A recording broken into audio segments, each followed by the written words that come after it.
hearty welcome to Grandma's Wealth Wisdom with your hospitable hosts, Brandon and Amanda Neely. This is the only podcast for strategies to grow your wealth simply and sustainably, like Grandma used to. Without further ado, here are your hosts. Hi, I'm Amanda, and welcome to Grandma's Wealth Wisdom, where we work with you to build wealth Grandma would be proud of.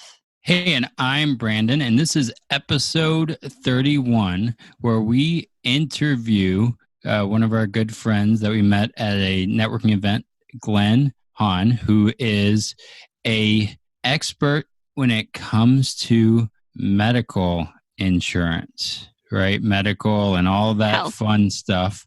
I got to tell you, we actually had to take a test on medical. That insurance side is, where we do a lot on the life side. And I felt overwhelmed whenever I went through that whole thing. I felt like I had to have a degree just to pass. I mean, just the test alone was crazy. Not to mention, I felt bad for a lot of people who are going through the process. Maybe they're 65, 67, and they have to figure this stuff out.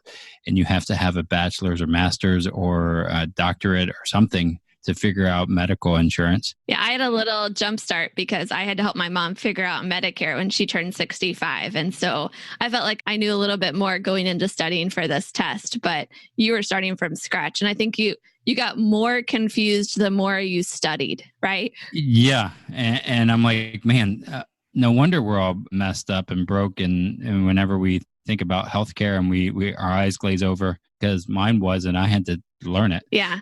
What I like about Glen, the person we're interviewing today, is that he knows a lot about the healthcare industry, about health insurance, all those things. And he's actively trying to change the situation. And the part of what's gotten wrong about healthcare is that the insurance companies are the doctors and nurses and hospitals. Like, that's who they cater to because that's who's going to pay them, rather than you as a patient. As a patient, you're not their customer. The insurance company is. And I love that Glen is trying to get the focus back on the patient. And I'm excited for him to share a little bit about how he does that and how he helps people navigate the system that's been created today. Yeah. So do you want to read a little bio about him, or do you want him to read it?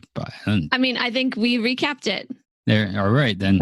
Hey, Glen, welcome. And I'm glad that you're on here to share your expertise that we definitely, I'm knowledgeable about, but I definitely don't want to be in that industry. And I'm really glad you are to really fight for these clients. It's good to be here. Thanks for having me on. Great. So, Glen, we're going to ask you some background questions so that our audience can get to know you better. We feel like we know you a little bit, but maybe we'll get to know you better too. And then we'll dig into that area of expertise that you have around the healthcare industry and medical things in general. So here's the first question for you. What was money like for you growing up? My parents did well. I did not grow up wanting. However, my dad was also very clear that his money was his money, and that if I wanted money, I had to go get my own. So I, as a kid, did the usual, cut the grass stuff and hire out for more elderly people who needed help around the house. And then when I turned 16, I started working at a gas station, and I've worked ever since. Awesome. I love that your dad said, this money is mine. Go find your own. And you had to figure that out. Yeah. Yep. Yeah. How did your story with money change as you got older? My relationship with money is an interesting one. It's attracted to me and I'm attracted to it. And then I get attracted to women who spend it all. So, it works out. It's like a continuing cycle of discovery and improvement. So do you make the money, they spend the money? Is that how? Well, they make some, but yeah, it works out. A little bit different. I need to improve my selection process. We actually just did a podcast on that. Like, whenever it comes to couples and thinking about these kind of things, when you deal with couples, one may want to fix their financial problems or situation, and the other one doesn't want to make a change because they're the spender. And right, the crab in the bucket. And so then they want to Yep. avoid it. Crab in the bucket. Yeah. So as you've made little tweaks here and there with your relationship with money, like what have some of those been? And what are some of the lessons you've learned along the way? Two things that I think are really important. One is actually spend some time thinking about it and develop a plan. And if you don't have the knowledge or the breadth of experience, seek out somebody who does and just talk to them. Your eyes will get open, your mind will expand, you will understand things in a different way, and that's a good thing. And then the other thing that I think the most important thing my dad taught me in regards to money was never be afraid to pay too much for something you really want. And I've only done that once because I really wanted it. So, can we ask what it was? Yeah, it's a little goofy, but sure. It was a 1972 Checker Marathon automobile. It was privately owned. The gentleman had lost his driver's license due to cataracts. He was 96 years old. He had had the car since new. It had about 10,000 miles on it. Wow. It was pristine. It was unique. It was way cool. And I believe I paid him more than he paid for it when it was new. Wow. Yeah. Do you still have it? I divested myself of that a while back, but I got more money for it when I sold it than I bought it for. So awesome. It worked out really well. Yeah. Nice. So I know you're a grandpa. Congratulations on Thank that. What would you say are some of the major lessons that you'd want to pass on to your grandchildren? Start early and develop that discipline early. I mean, it's never too late to start, but boy, it sure is easier when you're first out of school or into the trades or whatever, to develop that discipline, that lifestyle, that habit of taking X percent and just investing, socking it away, whatever it is you do, whatever your plan is, and then have fidelity to that plan. That's the key. Slow and steady wins this race. Absolutely. That sounds like true grandparent wisdom right there. I really like what you said there, because just our last interview from our podcast factory producer, he said that as he is a kid, he doesn't have grandkids yet, but his kid is about 6 or 7 years old, somewhere in there. And he said discipline is really important in how he disciplines and has certain money set aside. And that discipline is actual freedom. Discipline is freedom. And the reality is our culture wants us to say freedom, you have a Chase Freedom card. So you have freedom because you can put it on your Chase Freedom card and buy whatever the heck you want without the cost. And discipline is like, hey, saving for the future, not spending what's beyond, and that you actually have more freedom because you're disciplined. Yeah, you can buy that antique automobile when it comes along. Correct. Because you've had that money stashed aside and saved, and you can spend where it's really important to you. Right. And if you're diligent in your habits, in your savings or investing habits, you can get so much nicer stuff later on than you can when you're starting out. And it's well worth the wait. Yeah. Absolutely. So as you think about your future with money, what are some of the things you think about that'll help you build more wealth, more financial security that your grandma would be proud of?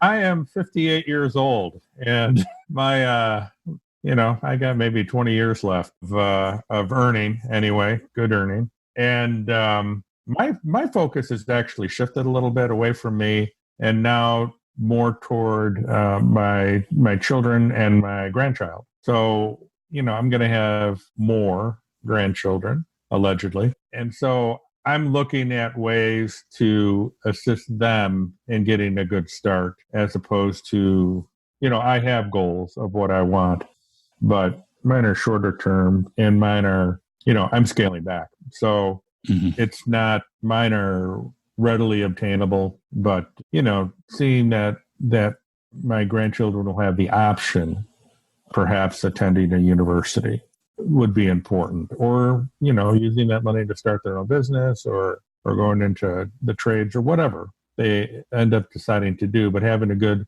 basis and hopefully be intelligent about it. That's kind of where my focus is. Grandma always said, eat your vegetables. She loved making home-cooked meals with healthy food and from-scratch desserts. Would you create a diet of fast food or cookie-cutter financial products that made you fat and bloated with fees? Or would you like wholesome, time-honored wealth strategies served with balance and trust? Get started with your healthy money planning by downloading Wholesome Wealth Recipes. Your Moolah cookbook is waiting for you at grandmaswealth.com. So I hear that as younger people, we're building up our wealth, or we're building up something for the house or for, I don't know, whatever we want in the early life. And then as we get older, we start realizing, hey, it's not all about all the stuff. It's more about maybe legacy, or started realizing our own mortality in that. Well, and a lot of it is, experiential, right? You want to have nice memory. Mm-hmm. So it's not always about stuff or purchasing stuff. Sometimes it's about, can I put us, my kids and grandchild, in an environment that'll create a memory that will, outlive me, that type of thing. Yeah. Yeah. Well, thanks for sharing that little bit of history. Is there anything else you think we should know about you before we start talking about health stuff? Well, I'm a Taurus. I like walks on the beach. You're currently single. Yeah. No, I'm not looking though. Because okay. Sorry, lady. My good friends have threatened me with imminent death. So they're like, no, you just go do this instead. I'm like, all right, I'll do that. It works out better. I would add on, as we met in this networking event, knowing a little bit of background on the health side, and knowing like you as a person, you have a lot of like character that most life insurance or life people, or not life, health insurance people, I feel like they're very boring and very, I don't know, you kind of want to avoid them. Yeah. And you're very entertaining. And when I listened to a presentation about insurance and health insurance, I actually took away a lot, and I was entertained at the same time. I felt like I was watching the Tonight Show comedian act or something. Yeah. And so, well, my background is diverse and varied. So I bring a little more to the table than your average career insurance guy. I'm relatively new into the pure insurance business, going on 4 years. But I have 34 years in health in the healthcare industries. I've built provider networks. I've built networks of occupational health centers. I was a CIO of an inner city safety net hospital. I worked with consulting firms on the IT side. I've done business turnarounds of medical providers. So I have the wealth of experience. And all those things have in common are they're intangible services, and you have to deal with people and be able to communicate difficult and complicated concepts relatively easily, so that decision makers who aren't an expert in the field have enough information and are confident and comfortable in the decisions they make. I bring that to the mess that is health insurance. That's awesome. Thanks for sharing that background. I don't think I knew all of those things that you did previously. Oh, yeah. And more. Yeah.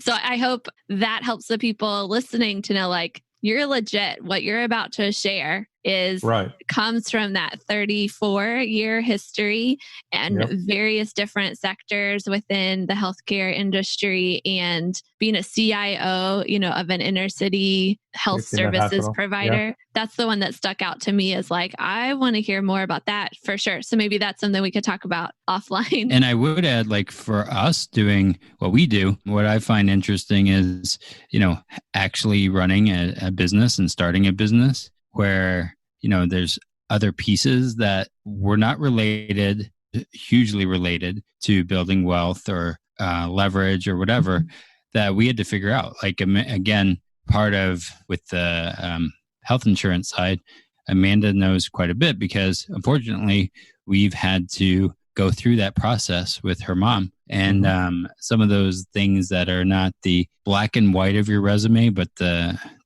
in between, right, are super important, and what actually brings more value to your clients. Like for me, I'm like, hey, I don't have a business degree. However, I only launched a business and sold it. I don't know. Maybe that's worth something. That's worth a lot. That's worth a lot. So I've been on every side of health insurance. I have purchased as a consumer. I have utilized it as an employee with a company-sponsored plan. The companies I've run, I've actually purchased it for my employees. I've fixed billing systems that the providers utilize. I've done reinsurance. And so when I started on my health insurance career, my peers and associates and friends all looked at me like, what are you doing? Why are you selling insurance?